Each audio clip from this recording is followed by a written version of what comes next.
welcome back to the Casual Car Camper. I'm your host Brian, and today we're going to be talking about white gas stoves. Now, I know I normally, when I'm talking about fuel types, I cook a meal on it just to show the versatility of cooking on it. I'm not doing that with white gas because I'm having trouble getting this stove actually working, and I'm just not a fan of cooking with white gas. It's my least favorite fuel type, so I'm just going to tell you about it, and we're going to go from there. So this is a old Coleman stove. This model here, they did do an upgrade soon after this model because there was a problem with the tank where you could actually open it while it had pressure, and that was causing fuel to spill out. So if you do get in an older tank, if it has a serial number E, you have to be careful because it doesn't have a lock to stop the cap from opening. If it's got an F or above, there's a lock in the tank so that you can't open it while there's pressure. Now, the issues I do have with white gas is, the first issue is that you have to fill your tank in order to use it. Unlike most of the other fuel sources, there's a transfer of fuel from like a gas can to your fuel tank.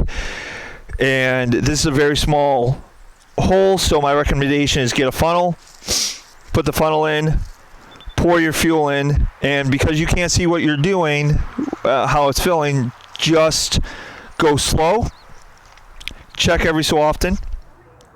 The next issue I have is this doesn't auto pressure. You have to manually pump this right here in order to pressurize.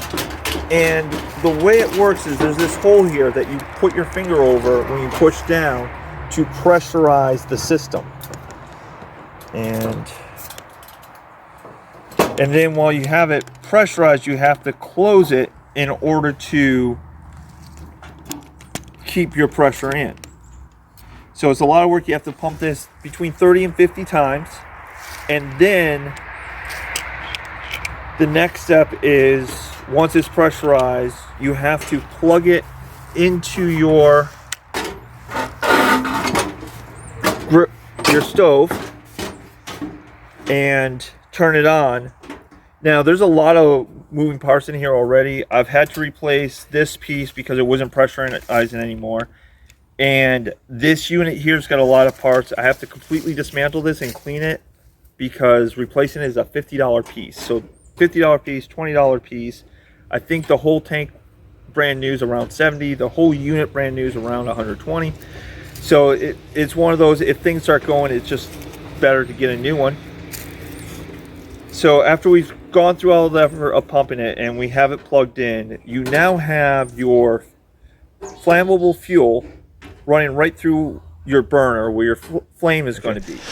Okay, so the issue is with when you're running your fuel line through the flames, your fuel line is going to heat up.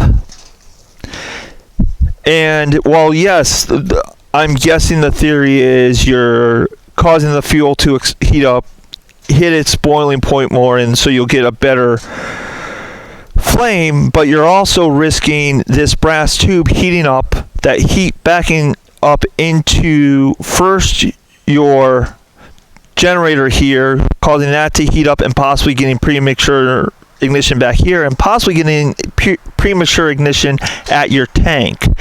So to me, I'm just not comfortable with this style of setup. I feel it's, while I understand the ideas behind it, my more safety-minded mind is not a big fan of it. Of all the fuels, I like white gas the least. It's just the hardest to work with. It's kind of the most dangerous. I'm not going to keep this probably. I'm not sure what I'm going to do with it. It does need some work to even be functional.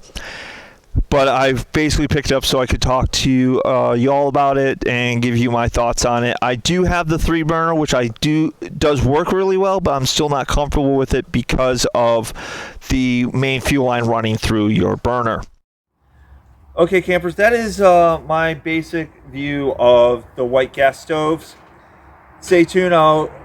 Next episode will be about isobutane, and then I'll be finishing off the series with propane, and then be doing a wrap up of quick bullet point thoughts on all the fuels. That is my basic view of the white gas stoves. Stay tuned.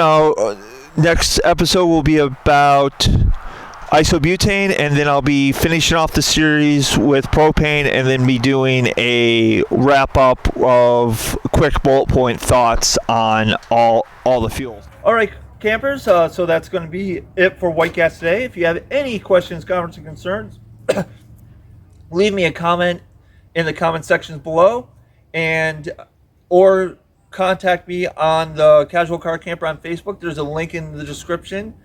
And if you and remember, as always, as long as you're having fun, you're doing camping right.